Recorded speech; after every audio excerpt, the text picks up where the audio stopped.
Dumelang landlord, this is your tenant Disebo D. Welcome to my YouTube channel. Please do like, share and subscribe. And if you have anything to say, anything at all, please do drop a comment. I would really like to hear from you.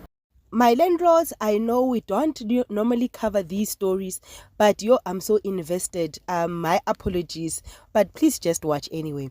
So Floyd Shivambu made a statement. Remember, Floyd was in his corner there and stuff, right?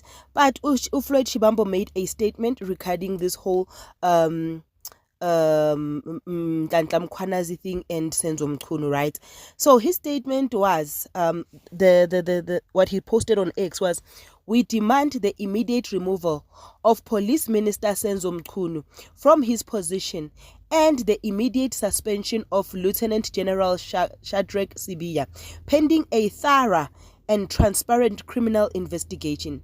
These allegations, which implicate senior law enforcement officials in protecting criminal networks and undermining the investigation into politically motivated killings, are too severe to be addressed through a commission. A commission that may take months or years to produce findings that historically are often ignored or inadequately acted upon. The public deserved swift justice, not another drawn-out inquiry. Maibuye Africa. The reason I'm reading this, guys, I was also writing to my political party to say, guys, we are too silent. We are too silent. We are not angry. We are not doing anything.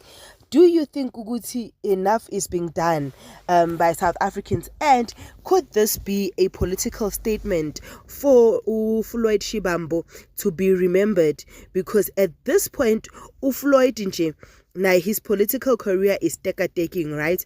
We might act like we don't know it, but it's really teka-taking. So in this teka-taking career of his, do you think he has a point or a leg to stand on? Please do like, share and subscribe. This is your girl Disebo D. I love you. Peace. Bye.